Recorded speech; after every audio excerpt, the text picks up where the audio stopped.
no horse stirs the passions in New Zealand and Australian racing as much as Phar Lap.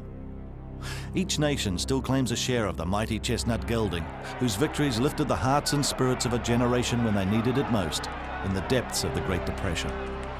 The issue of whether Phar Lap was a New Zealand or an Australian champion will probably never be resolved. But what isn't in doubt is that Phar Lap is the most famous horse to ever race in Australia. Phar Lap's breeder was Alec Roberts, who brought the property at Seadown just north of Timaru, where the colt was born on October the 4th, 1926.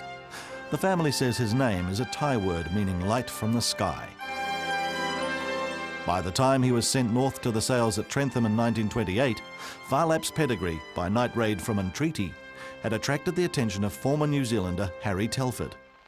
He convinced an American client to put up the 160 guineas to buy Phar Lap, a price that was considered reasonable at the time.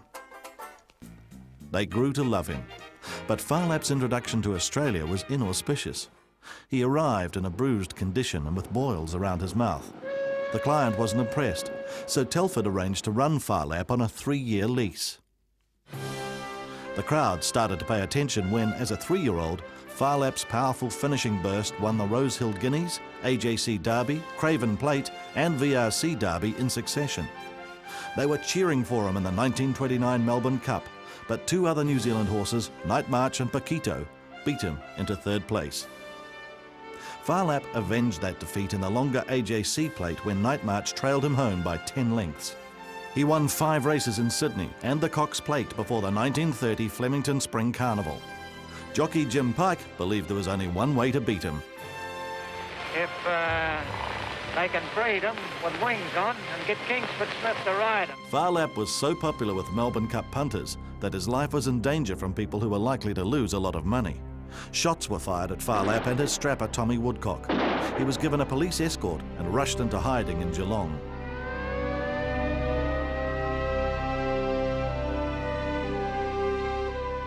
Phar Lap returned on Cup Day to confirm the punter's faith. It was the highlight of an extraordinary carnival for Phar Lap, which saw him win 4 races on 4 race days, a feat only bettered by another New Zealand champion, Carbine, in 1890. Here he comes now, over near the inside rails, going easily, but Pike's not going to take any risks. He's riding him out. The others are scrambling for 2nd and 3rd. No danger now. Here's the post, and Pike eases him.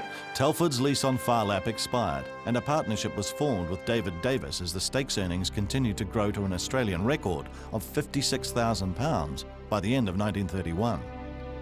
Phar Lap returned to New Zealand after the Cup and rested in Wellington for 6 weeks. Huge crowds took every opportunity to view their hero at Trentham before he shipped out for the US. The aim was to contest the AGUA CALIENTE, then classed as the richest race in America, although the track was just across the border from San Diego in Mexico. Phar Lap confirmed he was world-class, beating the best field available in record time. It was riding very hard, but Phar Lap's got it. Come on, Phar Lap, you beauty. Tragically, that was Phar Lap's last race. 16 days later, his devoted minder, Tommy Woodcock, found the great horse in agony with severe colic. He died a few hours later. Ever since, many race fans have struggled to accept something more sinister wasn't involved. His trainer paid tribute to the horse that was to become the measure of the champions that followed. He was a splendid horse having to do with a lovely horse to train, with a great constitution and a heart as big as a lion. The career statistics alone make impressive reading. 51 starts for 37 wins, 3 seconds and 2/3, with stakes earnings of £70,000. Those exploits on the track were during an era before many of these visitors to the Museum of Victoria were ever born. Yet this exhibit of the horse that came to be known as Big Red, or the Red Terror, remains the most popular attraction at the museum decades after his death. And when the Australian Racing Hall of Fame was launched just after the millennium, one of the first inductees was Phar Lap, the horse that will forever be regarded as the people's champion.